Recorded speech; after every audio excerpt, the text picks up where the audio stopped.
Welcome to MMA Labology. Mike's back from New Jersey. He is how dedicated. He's a little jet lagged right now. How dedicated. So this is good because like he's a little like down, and I could really pounce on him right now about Saturday night about disrespecting Chucky Olives once again. What are you gonna say? You gonna fucking apologize to everybody? No, I'm not. Huh? I'm not. I'm not gonna apologize. You told me that you were gonna give 100% respect to the champ. I give 100%. Say it. I give him 100% respect because he fought a fucking guy. Don't even talk about how Justin Gaethje was reckless. Stop it. He was reckless, though. But no, 100%. Listen, he answered all the questions about adversity and coming back. It was almost a carbon copy. Again, got knocked down even 2 times. Worse than the Chandler 2 thing. times. Yeah, no, so I give him the respect. Listen, that part of his life. The fiber's gone. Is don't talk about the quit fiber. No, the quit fiber's it's over. gone. I don't want to hear it no more. The guy's on a tear. And let me have relax. Let me have my day. This guy's got him like he's Jesus Christ on the cross. Let me have my say in my day here on I owe this. you $20. Okay, yeah, that's right. I've been saying now for 2 years since we started this, talking about Charles Oliveira. He's been talking about the quick fiber for 2 years, but all the guy does is keep winning. And now, not for nothing, the resume is starting to build. Relax. Come on, dude. Really? This guy's got him fucking pinned to the cross. Poirier, Chandler, Gaethje, 1, 2, 3, bang, bang, bang.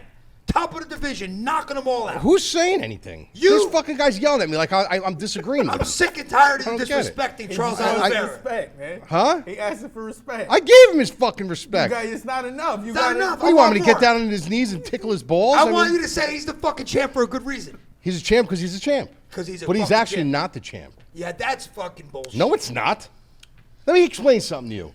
You're allowed an allowance when you're not in a championship fight. I know that. When you're in a championship fight, there is no fucking allowance. I don't give a fuck if you justify it or not. The fact of the matter is he didn't do his fucking job and he didn't make weight. So that's it. Can I say something about this? No. Now, I can't argue with that, right? Because that. Don't say they played with the scale. No, I'm not saying. And Ferguson was jumping up and down like these fucking half-wits are saying. I watched Chael Sonnen do a show the other day about this, right? He's the worst. No. This is what he was saying, is that you're right. He should have came in a half a pound under to give yourself that extra thing, right? Not hit on the dot. But here's what Sonnen said. Here's one thing. Not Sonnen. I'm sorry. Helwani. Helwani. Hold on. This is what he said. What the fuck does he know? Hold on. Because there's one thing that no one's talking about. What? The guy who's actually measuring the scale.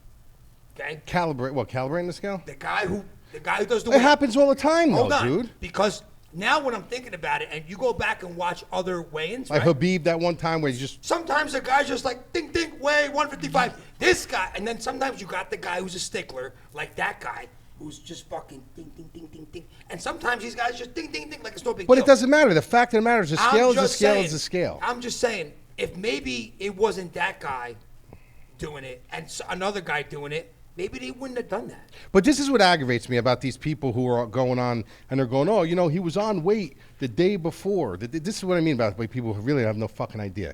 Because the fact of the matter is when weight cutting is a science. It's a science. And you peak and then you go down. If you peak at the wrong fucking time, your body spills over. And when your body spills over, there's no coming back from that. Like, once you spill over, like, if you don't time your weight cut perfectly, you spill over. Like, your body can't hold that weight at that, First of all, he was completely sucked in. He had a bad weight cut. How long do you think he was going to be able to hold that weight? He hit his mark. I don't know what time they said he hit it, but he hit it early. Like, he hit it, he peaked really early. He probably spilled over. He probably came in and weighed in. He was shocked because he was on target on some other scale. But the fact of the matter is that some other scale isn't the scale that you're weighing in on. Listen, I agree. But I'm actually happy it happened. You know why? Because that just put another thing to, his head's not going to be in it. He's going to be rattled. The guy's great, dude. So he came in with that happening to him, shook off getting knocked down twice. Okay. Gaethje, you'll get... One thing I disagree with, though, and then we'll start the show because we kind of just fired into it. Well, no, we're going to review this now. I didn't do the advertisements yet. Yeah, forget it. What I'm saying is that when fucking guy. He's all amped up. Let me ask you, it's like he's had 6 espressos. I just had a coffee. Let me ask you a question, then we'll start with the show. Give me an anxiety attack. Okay, listen. Do you think that Gaethje should have pounced on top of him at least one of those 2 times when he knocked him down? No. You think Gaethje played it right? He played it terrible. You think he should have jumped on him? No. Okay. Gaethje should have fucking. This is the thing with Trevor Whitman. Like, Trevor Whitman, people were kind of shitting on him, like the game plan. You can be the best coach in the world, but at the end of the day, and we're going to talk about this in one of the fights, when your instinct is to go back to what you used to do and just be reckless, you're going to go back to that point. If he was a completely different fighter for against Ferguson, he was very composed, he was very precise with his approach. He completely abandoned his game plan. If he would have stuck to kicking out his legs, if he would have stuck to staying out in the bro, at one point in time, this is when I knew he was going to lose the fight. This moment, when he took that wild load up swing and he fell down. Yeah. I said, he's done. He was loading up. He was loading up on everything. Yeah. It was like his adrenaline got the best of him. It's a champ. He could win the belt. He rocked him. He put him down. This is my moment. This is my moment. And he went back into old school Gaethje mode, and he fucking lost the fight. If he would have stuck to what he was doing, let him up. When he's laying down, kick his legs, let him up, work his legs, kick his legs. He probably would have won the fucking fight. But he started getting to these wild fucking exchanges, dude. Early Olives. Yeah, so anyway, it was a great win by Chucky Olives. He deserves it. That's right. He should be the champ. That's right. But he's not going to be. He's going to be. You think he's going to be Islam Makhachev? I'm not picking against Oliveira because you know what? I picked Oliveira and I picked Chandler. You think he's going to be... Hold on. Before we continue, all right? Come check us out at the MadLabMMA.com. Subscribe to the channel. Like if you think Charlie Olives is the rightful champion going against MadLab. Listen, one thing I forgot to tell you guys too is that you could listen to this. We have this on Spotify. We have it on Apple Podcasts. We have it on iHeartRadio. I think that's it, right, Quan? Those are the 3 main podcast submissions that we do right now. So you could also just listen to this, or you could have YouTube Premium and listen to it, whatever. But the show is in audio format. But come check us out if you guys don't know what we do. The MadLabMMA.com, all combat sports, primarily UFC, and we do wagers, daily fantasy sports, DraftKings, private podcasts, full breakdowns for every fight. We had a break-even night on Saturday. No.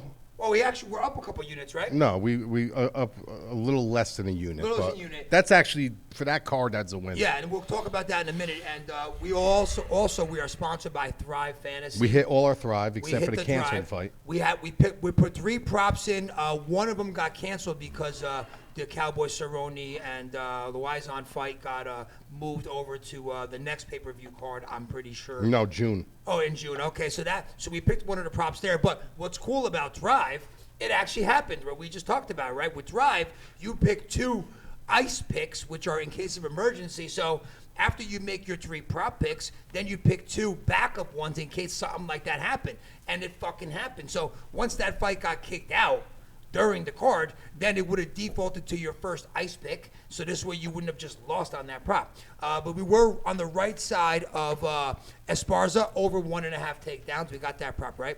Then we had Shogun Hua under 3.5 takedowns and knockdowns. We won that prop too. We had a prop on Lawaz and Cerrone that got canceled. But so we hit both of our prop bets for Thrive. Great start to our Thrive sponsorship. We have our Thrive picks that we're going to do at the end of the show that Mike already dived into today. And as far as our wagers, we were on the right spot of that miserable Esparza fight. And that was big. Yeah, but this is... I want you to chime in on this, too. Did you watch the fights?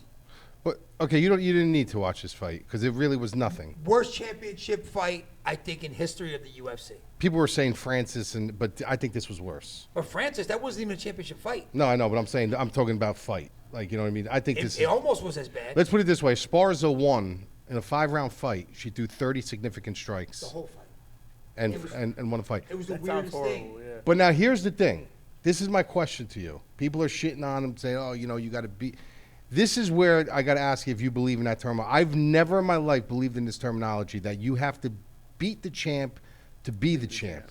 That's a boxing thing, I feel like. Everybody holds that, though. The fact of the matter is you just need to win the fucking fight. I think you got to show more than I get what I know, like what your stance is. If you win, you win. I think if it's a draw, you got to give it to the champ. See, I don't buy into that. I feel like that doesn't happen that much in the UFC compared to boxing. I feel like in boxing they do that a lot. So this fight there was no action. When I At tell all. you booing, bro, booing. They were booing, man. But the fact of the matter is, you want to talk about a mental breakdown. I talk about Oliveira. Yeah, Rose had a mental fucking breakdown. she did. Because she was so afraid of Esparza taking her down Yep. that she literally, I mean, it looked like Macy Barber. Yeah, it was the cool, Macy yeah. Barber fight Swinging where that she was air. just swinging it there. Yeah. And if you watch the fight, which I did, I watched it over again. Esparza did nothing either, but at least At least she attempted some. she was takedowns, attempting a some couple takedowns. She got a couple takedowns. She was pushing the pace a little bit. Rose did absolutely nothing. And as a champ, it's also your job to push the pace a little bit. You got to, I mean, you can't just sit back and expect to win a fucking fight. You know, so I think Esparza is the rightful winner. We picked Esparza plus 180. It was the kind of thing, Quan, where like there was 10 of us here watching it, and we're like, I don't know who won. Like, I would- whoever wins. I don't even fucking Don't know. care. How did the judges even score a fight like this? I even tweeted out and said, like, it was ugly, but we won. That's all I care and we're about. glad we had plus 185 on Esparza. Yeah. So hey, it worked out for us and our subs. Yeah. That was big for us. So we'll take it. But miserable fight, and then the Chandler Ferguson fight. Ferguson looked great the first half of the first round. Chandler had that beautiful takedown. That was a perfect shot. Don't take that away from him. I didn't That say was a nothing. Beautiful shot. I didn't fucking say anything. Dude. He missed you, Dude, man. He just bro, missed you. That's all you it know what's is. crazy, bro? Like, my show notes mean nothing. This kid has jumped around these fucking just show notes, missed you, dude. man. Going you right left down him the like- list right here. You did Thrive Fantasy first. Now you're jumping back to the fucking review. I don't even know where we You are. were gone Listen. for 4 days, man. We missed you. Mike. 4 days. I was gone for a week. That's the same thing. Listen, that Dude, he's Ferguson driving me. fought- Bro, I'm having heart palpitations. Ferguson fought great first half of the first round. And I think he lost that round though because Chandler had him on the ground the whole. Yeah, but second he was part of that first throwing those elbows, and round. Yeah, so I felt good about the over.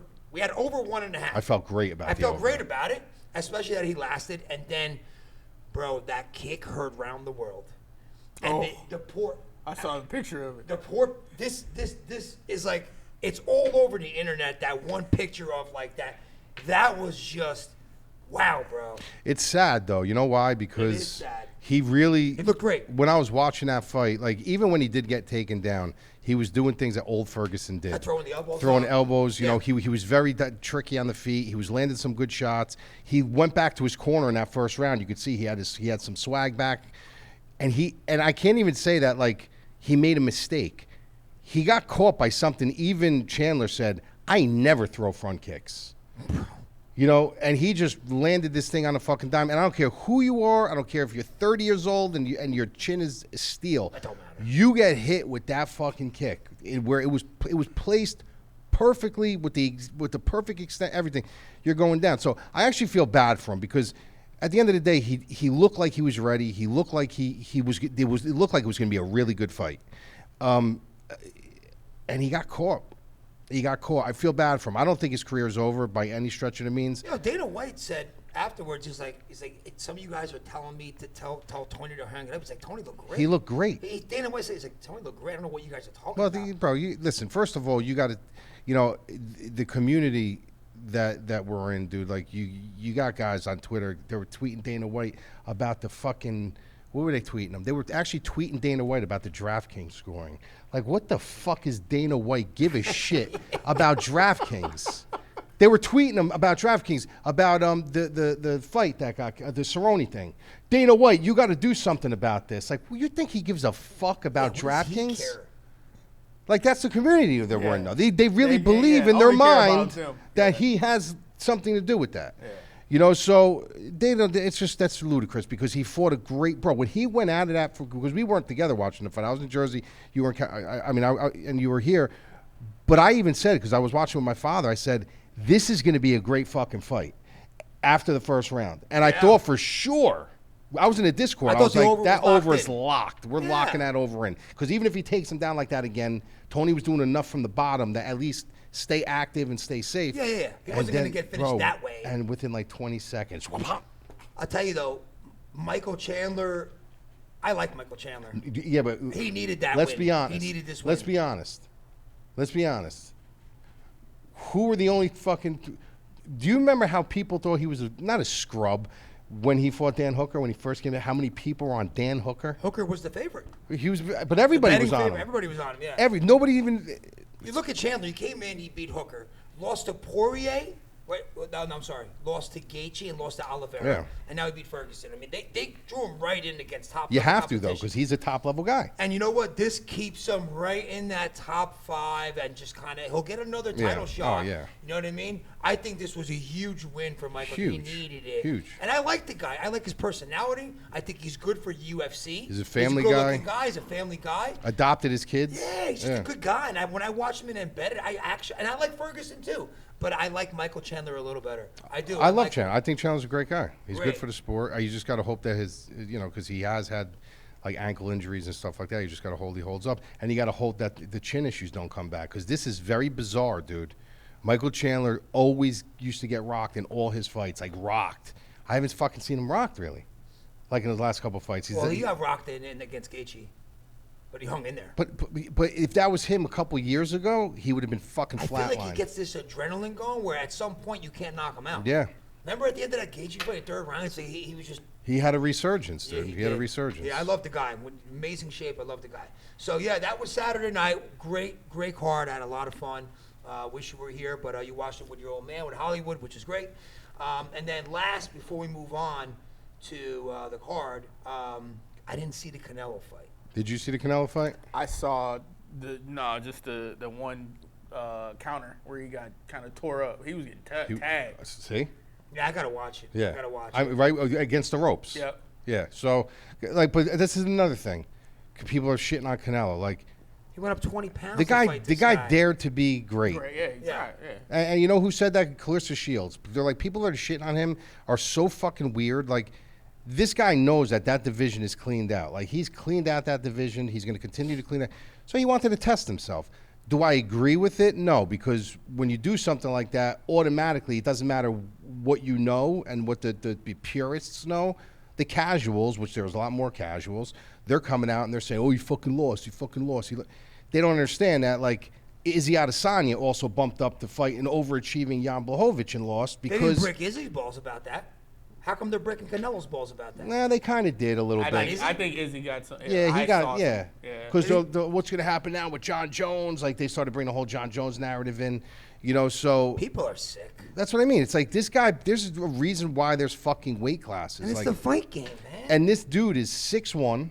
He's got a fucking, bro, the guy's got a jab on him. And I got to be honest with you, the scorecards didn't even do this justice. Where even Teddy Atlas tweeted, if they don't give him this fight, it's highway robbery. He tweeted that. You know what I mean? So At least they got it right. there was no way you could, bro. I gotta watch it. There's no way you could have got that wrong. I gotta watch it. But the fact of the matter is, the guy bumped up. The guy tried to do something great. You can't shit on him. He's still a great fighter. He's still going to go down as an elite, like one of the elites. So I don't give him any shit for it, to be honest with you. Oh, well. All right, before we move on to the card, one more time. Remember, come find us at MadLabMMA.com. You guys know what we do there. We do full fight breakdowns, amazing breakdowns, DFS analysis, private podcast, breaking down the bets and breaking down the DraftKings prices. We have our private community. We do wagers every single week. We have a lot of fun, and it's been and the guys in our community are just nuts. All the guys. I want to start shouting them out more because they're just so much fun when I go in there with Mike Mortadell and Anthony Walker and Harris and Showdown. Christine's killing it with our NBA playoff package. Guys are betting on fucking darts, soccer. I still can't get over that, dude. The darts. Bro, they were betting, bro, one night. One night yeah. they were betting darts, dude. They do it all the time. Darts. And I was asking him, how do you do it? And he's like, it goes like, I guess like tennis. It goes by like sets. They're betting fucking sets. It's like 301, right?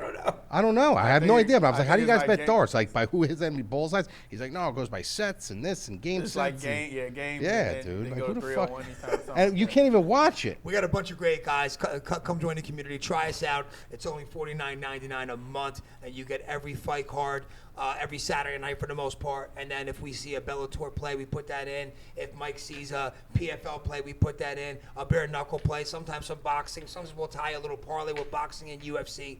But we have a lot of fun. Come check us out.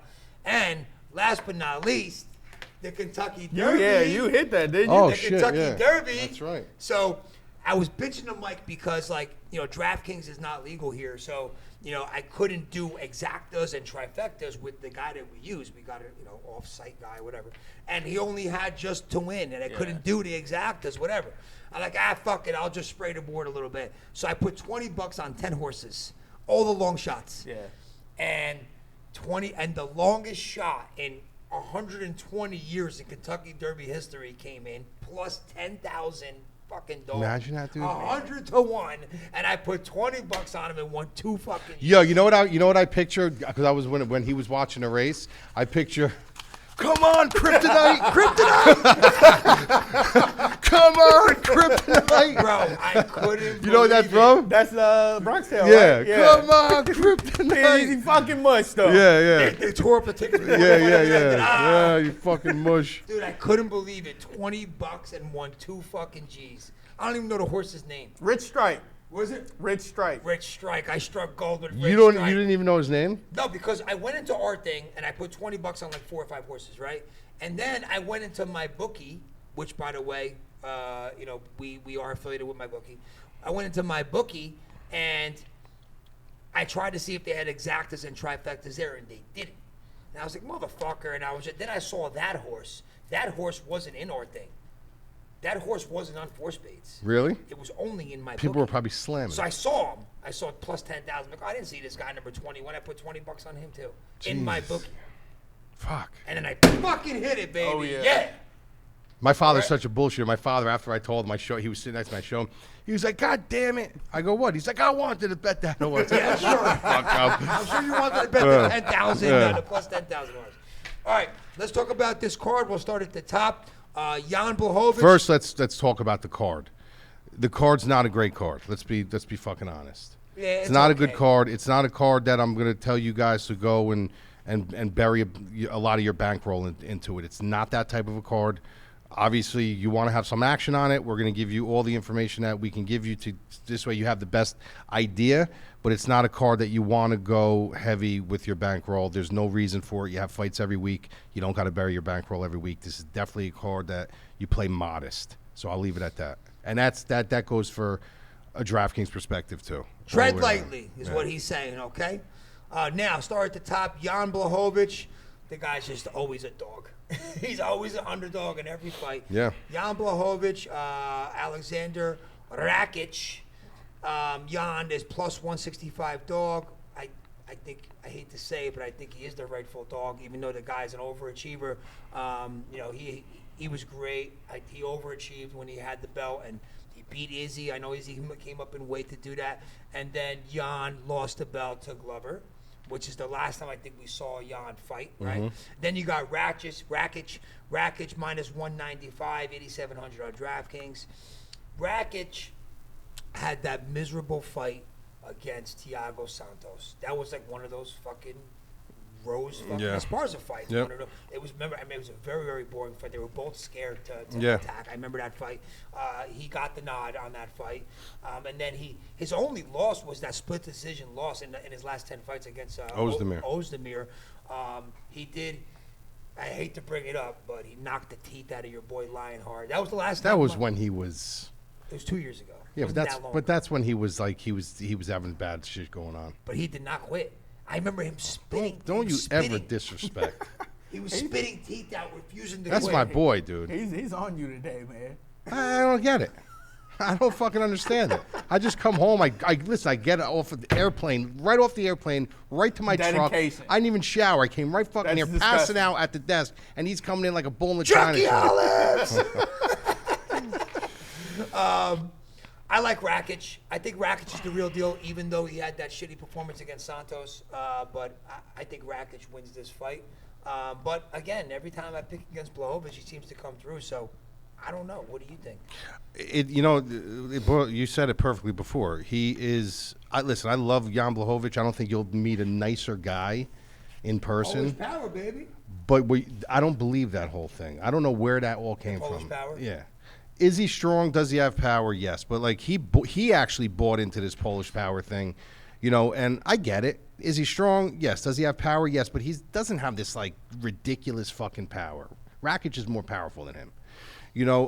He's a black belt in Brazilian Jiu-Jitsu. He's very good on the ground.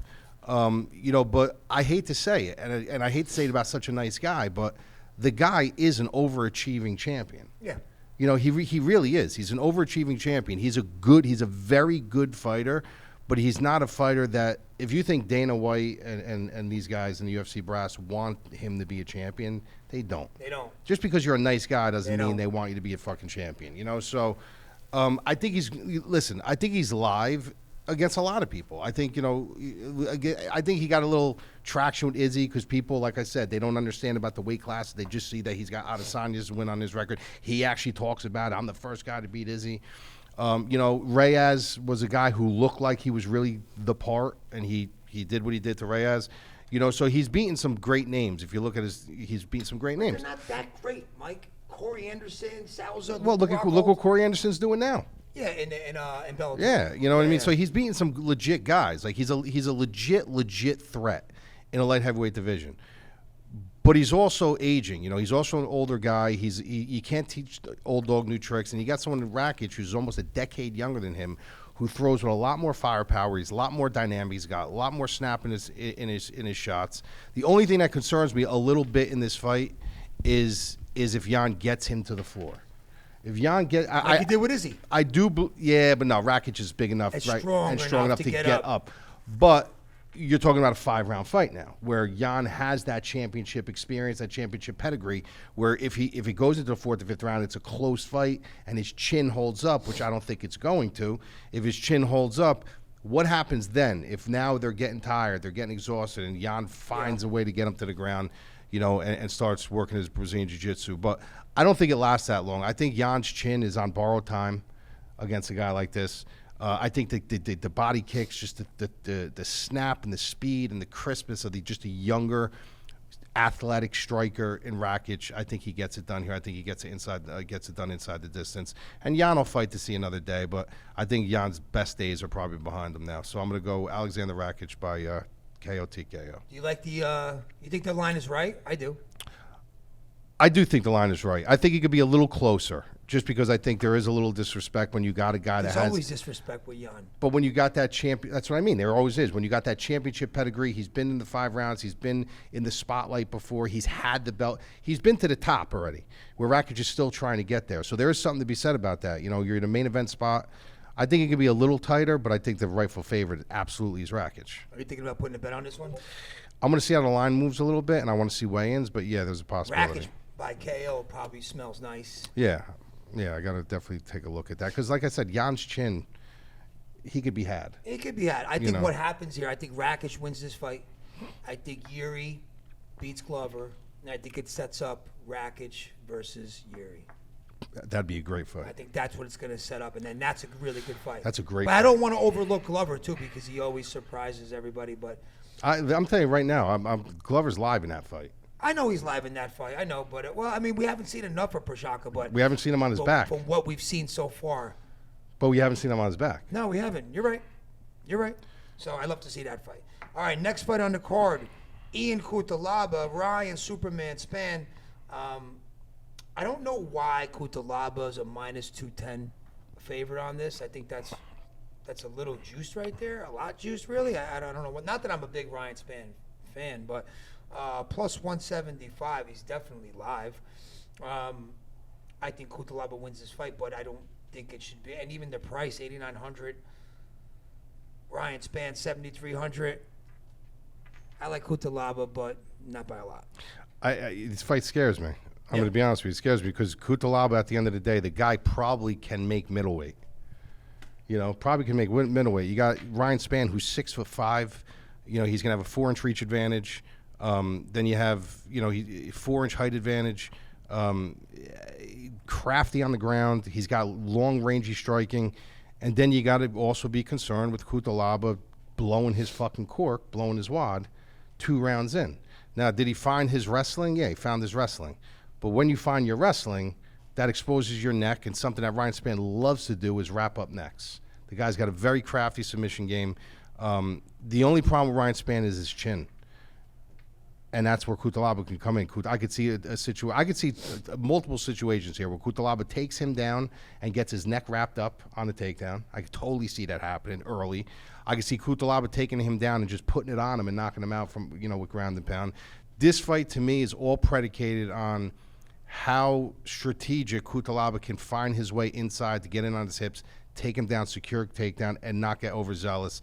And little by little, his game has been getting better. Too slow for my liking. You know what I mean? Like he still has no cardio.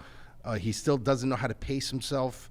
But it's getting better. Like his game plan is getting better. He's starting to, dictate terms with his wrestling. His gas tank's getting a little bit better. So if he does get better from here, I think that just the pressure of his wrestling, getting top control, pin him, putting him up against the cage at the right spot where Ryan Spann really can't do much. I think he could win the fight. So I'm going to pick Cutelaba, but I'm telling you right now, I could see a situation here where he shoots for an early takedown, gets reckless, Ryan Spann grabs the fucking neck and chokes him. So I don't like the line in any way, shape, or form, but I do think there's probably going to be a finish here. So I'm going to pick Cutelaba. All right. No, definitely no wagers on this fight. Chookagian, Amanda Ribas. I know you love Chookagian. I know you're probably licking your chops at this one. Chookagian looked great her last time out. I like Chookagian by decision. I just don't know about her price on DraftKings at $8,600. But I definitely like Chookagian in this fight. Yeah, I like her here. The thing with Ribas is this is another thing with size. I mean, you got Chookagian who's 5'9", she's 5'3". Chookagian's going to have a 2-inch reach advantage, which people don't think that's a lot, but for someone like Chookagian, that's a lot because she has great footwork, she knows how to utilize her range, and she can care less about coming in for a kill. She keeps you from the outside, she keeps using her jab, she uses her volume as she needs it. Her volume gets better as the fight goes on. Her takedown defense isn't that good, and that's where Ribas can kind of capitalize on this. But the X factor for that is the size of Chookagian. She's going to be a lot bigger in there, and if it does go to the ground, people may think I'm crazy for saying this, but I think Chookagian might even be a little bit better grappling than her. She's a brown belt under Hensel Gracie. She doesn't need to use it. She uses it, from a defensive perspective. But if you put her there, she knows what she's doing. Ribas is reckless. Ribas is going to have to come in, put a lot of pressure on her early. She's going to have to find her way on the inside, find her way around that jab, find her way to, cut her, mirror her. And I think it's just a really, really tall task for her. So if you're looking at this from a hill perspective, the much higher hill to climb is Ribas because there's more things in Chookagian's favor. I understand why people don't like Chookagian. She's fucking extremely unfan-friendly. She doesn't go in for the kill. But at the end of the day, as long as you're winning fights, that's all that matters. And eventually they can't turn away. I mean, if you look at her losses, she lost to Andrade and she lost to Valentina. Yeah, to Shevchenko. You know what I mean? Everyone else, she's kind of doing what she does. She uses the cage, she uses her range, she uses her footwork, and she just picks you apart. And it frustrates the shit out of people. So I like her here, and this is probably what I'm going to watch the line a little bit more, but I might pull a trigger on this one with her, even her sitting at minus 180. Right now, if it comes down a little more, I'll be a little more comfortable with it. But we got to look at by decision too. Yeah, exactly. I mean, if she wins this fight, most likely it's going to be by decision. So you want to look at that, but I'm definitely looking on possibly pulling something here because I don't see her losing this fight. I don't. Yeah, me either. I'm with you. Davey Grant, Luis Smolka. Me and Lab were looking at Smolka's record and on the Wikipedia over here, and let me pull it up real quick. This guy loses 4 straight, wins 4 straight, loses, wins, and loses. I mean, like a fucking seesaw. Yeah. Right? I mean, it's insane when you look at this. So just based on that, he's due for a win. I'm a little surprised that he's a plus 235. I get the seesaw back and forth over here, but I think he's actually a pretty good fighter. I don't know the seesaw here. Davey Grant, I was never that high on. Overachiever. Yeah, another overachiever. And even though he's on a 2-fight skid. Yeah, 2-fight skid, and he's minus 300. That kind of blows my mind. I mean, mind you, it was against Vera and Adrian Yanez, but 2 very good, formidable. Vera's fucking looked tremendous last time out. I hope we get him on the show over here because he's a local guy. But I'm going to go with the dog here. I'm gonna go with Smolka's history here, and he's due for a win. I think Davey Grant's an overachiever. I don't think he's that good, and I like I like plus 235. I'll take a stab at that. Yeah, this is a fight of two tails. I mean, Louis Smolka to me. 7,100. Yeah, to me, listen, the price is completely out of whack. But I'm just going to tell you, my pick on this won't be made because I have to see the weigh-ins. That's very important to me. The thing for this fight, Louis Smolka, the thing with him is he the better fighter? 100%. He's the better fighter. He's a more talented fighter. He's got much better grappling. Even though Grant's got some decent grappling chops himself, the problem with Louis Smolka is his mental. This is a guy who's fought alcohol addiction. He's had numerous skeletons in his closet, numerous demons he's been fighting.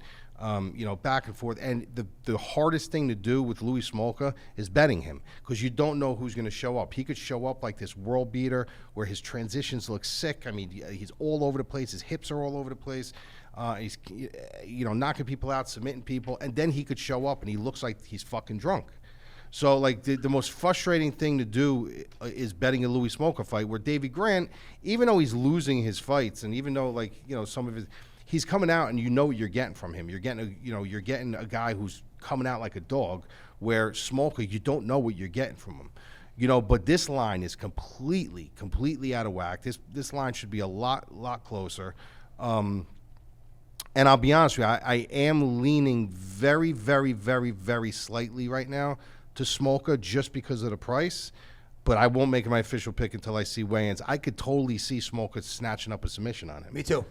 Like 100%. I could see him like rocking Grant, jumping him, jumping his back or something and yanking something up, a guillotine or a rear naked choke or something along those lines. But I got to see the weigh-ins because that's with Louis Smolka, you got to really follow the yellow brick road with him all the way through and, to see how was his weight cut, how serious did he take it. I seen a couple interviews with him. He looked like he was in a good headspace. But still, Louis Smolka is a tough bet to chew. But at those odds, if he looks good on the scale, he might be worth a shot. So unofficial pick right now is very light Louis Smolka just because of the value. But I got to see the weigh-ins. Very, very live in this spot. And he's durable as fuck. Yeah, he is. He is. These last two fights, I'm going to bow gracefully to MadLab here. These are guys that I don't know that well. I've seen Nascimento fight Hadley. You told me the story before this. I'm sure you're going to talk about that now. So I'm going to defer to you here, brother. What are we doing? What show we're Hadley doing? Hadley and right Nascimento. now? Yeah, so this is an interesting fight because you don't know what the UFC wants here, right? So Hadley is a guy who came off the Contender Series, very good transitions, great back takes. Very, very sneaky. But for some reason, after he won that fight in the Contender Series, the Maynard and Sean Shelby, they all walked up to him in the hallway and said, "Do not sign this kid." They didn't want him signing the kid. So Dana White went not behind their back, but he took it upon himself to sign the kid. And apparently Maynard and all those guys literally left the building as soon as they found out they were so pissed off. So it's a personality conflict somewhere in the UFC with the fighters or the matchmakers, whatever, where they don't like this kid. But Dana White came out and even told the story. Like, they left the building. They were so pissed off that they did that. I hope I didn't make, I went against everything that I stand for here for this kid. I just think there's something about him that's special. I don't think he's special, but you got to wonder now, whose side are they on? That the matchmakers like Maynard and Shelby want this kid to fucking lose. And Dana White wants him to win. Yep. So the matchmaking here is strategic because you got a kid in Hadley who's, from what I've seen on film, what I like about him is his slick grappling, his seamless transitions, the way he takes your back. He's willing to jump your back from any situation. Striking's meh, but what he does is when he does lose ground, he knows exactly how to time a level change to take you down and to work his grappling. Problem is, Nascimento is probably the better grappler opportunistic-wise. Can't make a mistake against him. The kid's got like 18 submissions. He had a tough run coming into the UFC. I mean, they gave him Oliveira Paiva, and then they gave him Ulanbekov. You know what I mean? So that's two tough fights that this kid had. And now he's getting Hadley, which is a step down from those guys. But it's a hard fight. I'm going to lean Hadley very, very slightly just for the whole Dana White narrative. But Kid should not be a minus 220. No. But I would not doubt. I would not be surprised in any way, shape, or form is if he makes some kind of mistake and Nascimento wraps him up, because the kid can fucking grapple. This is why Mike was saying, like, this is a very, very tough card. Yeah. I mean, look at these. The only real confident pick here so far has been Chookagian. Yeah, and that's the one pick I'm confident in. The other ones, even this next fight, the last fight we're going to talk about, there's no confidence here. I mean, because it's could be a resurgence of Camacho, or it could be the end of Camacho. You got to be very careful with this card. Play a little bit. We'll go over the Thrive picks. The Thrive picks look pretty good compared to the rest of the stuff. Well, let me finish the Torres fight. Yeah. Let's go Torres Camacho. So, Camacho, everybody knows this is a kid who, if you like that chaos and that violence, Camacho's your guy. 4 of his last 5. We lost 4 of his last 5, and it's basically because this kid just. He lost to Dober, Jeff Neal, Dariush. But he only knows one way. Yeah. That's it. He comes in, he throws hands, he wants to get dirty. And even though he's only 33 years old, like, that doesn't last. Like, you can't keep that blueprint forever, right? The only bad loss Tell Justin Gaethje that. It's the truth, though. Like, think about the difference in the way he's looked in that fight that we just saw. He looked like a fucking street fighter. He looked terrible, dude. And then look at the fights. If you go back and you watch his fight with Ferguson, some of the like surgical precision fucking striking and then he's. So that's not that I'm saying that this is Camacho, but he had one bad loss to Justin James. The guy's been getting knocked out. The guy's chin, but he took some time off. Like, I'm a firm believer in taking time off. It's not like he's 37, 38 years old. The kid's only 33 years old. He's still fairly young. He has taken damage, but he did take a decent amount of time off. So you got to wonder, did he fine-tune things? Is he going to be a little bit more composed? The problem is this kid, Manuel Torres, when you watch him on the Contender Series, even though he won that fight, it was a little controversial because he went to post out and he poked the kid in the eye, England in the eye. It didn't look like he did. His palms looked like they were completely out, but I think on the way down he swiped his eye. And Herb Dean never stopped it. So when he went like this, Torres just... But before that lead up, this kid's fucking striking, dude. You want to talk about center line straight down but you're going to love this kid when you see him. Center line striking right down the middle. He doesn't telegraph his kicks. He hides them so well up in the front side. So I can see a situation where, like, Manny Torres, like, just completely disguises a kick and knocks Camacho out with a fucking head kick. But something's pulling me towards Camacho. I don't know why. And I shouldn't, because I think, like, the smart pick is probably Manny Torres. But something's pulling me towards Camacho, like this rest, the veteran savvy. This is a step down in competition for him, where this is a step up for Torres. Is Manny Torres gonna come out with that same fire that he came out against England? I don't know, but if you really watch his fight on the Contender Series, you could literally pick 50 reasons why you should be picking him to win. But I'm not. I'm gonna go Camacho. I'm gonna take Camacho in this fight. I have a feeling that the time off, the layoff, refreshes his spirit, his brain, his body, and see if he comes, because he loses this fight, he's done. He's done. 4 of the last 5. 5 of the last 6 it'll be. Yeah, so that's it after this. So I'm going to lean on him slightly, but like I said, there's no confidence here. I would not be surprised if Manny Torres fucking, perfect hidden head kick, boom, and just fucking sparks him out cold. Just to reiterate, this is a fucking tough card. Yeah, I'm telling you guys right now. Enjoy watching the card. Yeah. If you're going to play, don't play too heavy. Fuck around a little bit, but, be careful. This is a very, very tough card. You don't hear Lab say that like this, dude. No, we're always going to be transparent, you know what I mean? And, like, I'm not going to sit here and throw 10, 15 units out on fucking bets when I'm not comfortable with them. I give you guys what I bet. If I'm not comfortable with a card, there might be times I pass on the card totally. I'm not going to pass on this card totally, but I'm telling you guys, like, live to fight another day. Like, enjoy the card. It's not a card that you need to stay home and watch it if you have other plans. It's a card, though. If you're a fight fan, you're going to stay home, you're going to watch it. You want a little juice on it, fine. But do not bury your bankroll on this card in any aspect of gambling. All right. Let's go over to Thrive picks, which I know you like this week. Yeah. All right. Every week moving forward, we're going to be doing our Thrive picks. Thrive is one of our sponsors here. We hit both of our prop bets last week. The only reason why we didn't hit was because they canceled that fight midway through the card. But if you had your ice picks, you had a backup. But we did hit both of them, which was Esparza over 1.5 takedowns and Shogun, who were under 3.5 takedowns and knockdowns combined. We hit those two. Now, for this week's Thrive picks, What do you like, Mike? So I like Chookagian over 38.5 significant strikes. I think that they're reading into the takedowns of Ribas a little bit. And I think that she's going to cover that mark. I think that her size, her ability to be able to get up, I think Ribas's inability to be able to get herself inside is going to be an issue for, and I think Chookagian's going to keep her at range. So 38.5 significant strikes over that, I think, is a good play. Same fight we're going to stick to. We're going to go Ribas under 2.5 takedowns. I don't think she secures 3 takedowns in this fight.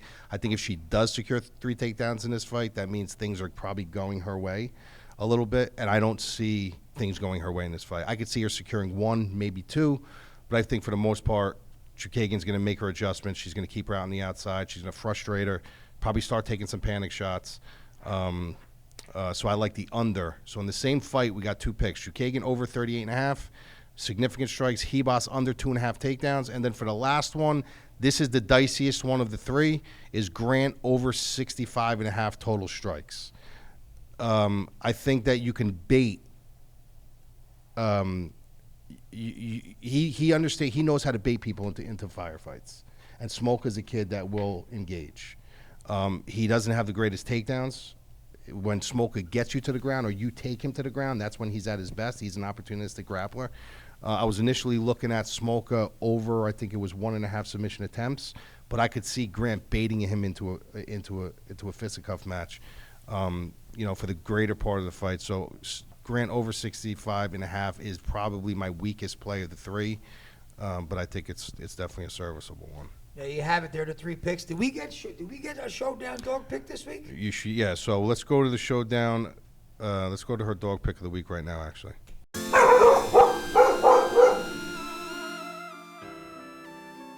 There you go. There's Christine Showdown's dog pick of the week. We'll see you guys on Saturday night. Again, tread lightly. Play to thrive. It's a fun little outlet, a little different than DraftKings and your typical wagers. A lot of the stuff's going to predicate on weigh-ins come Friday. But should be a good card to watch. Just be careful playing. Don't forget, you can find us at MadLab, And this YouTube show is in audio format on Apple Podcasts, iHeartRadio, Spotify. Go subscribe there. Subscribe to this channel right here. Comment. Please like the show. We appreciate it. And we'll see you guys next week on Tuesday. Peace. Peace.